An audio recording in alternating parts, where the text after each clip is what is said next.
Bagong tutorial uli ako na sana yung panoorin ang aking YouTube tutorial motorcycle engine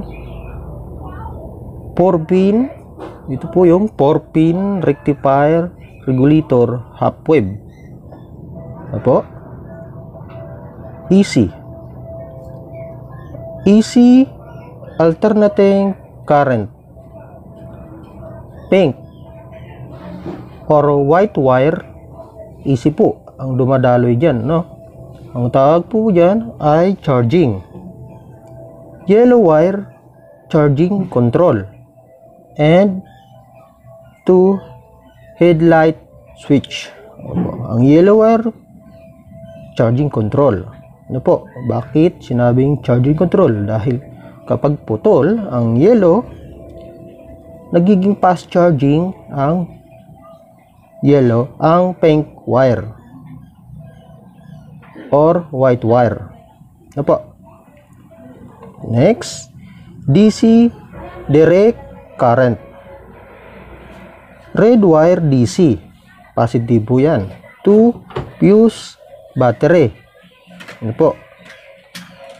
Next, green wire ground DC, negative po yan. Ano po? Body ground, nakadikit sa organ. Ngayon, ito po yung wiring diagram ng kabuuhan ng rectifier regulator half wave. Yan na po yan. Tingnan nyo po ha.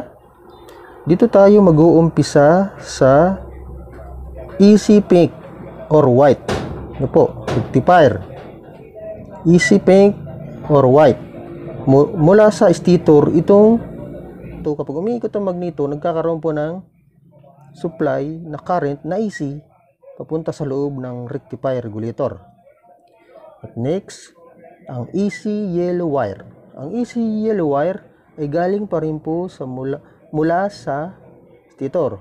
Umiikot ang stator, nagkakaroon siya ng AC current papunta sa loob ng rectifier at papunta rin to headlight.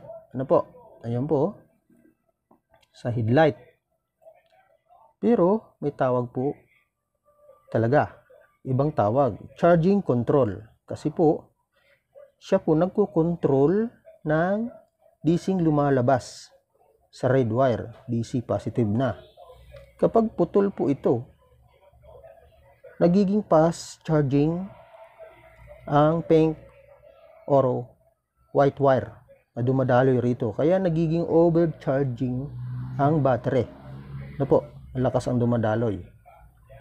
Ito po, itong yellow wire ay easy. Pupunta sa 2 headlight switch.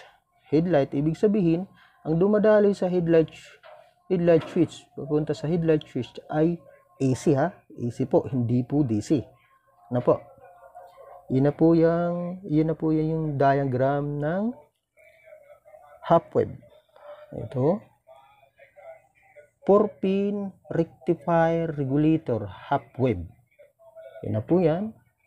Ang kabuuhan ng rectifier regulator half wave wiring diagram. Na sana inyo pong panoorin at subaybayan ang aking itinuturo at na sa YouTube channel. Panoorin nyo at subscribe po kayo, like nyo. Ako po pala si Mechanic Doktor, ang doktor ng motor. Maraming salamat po.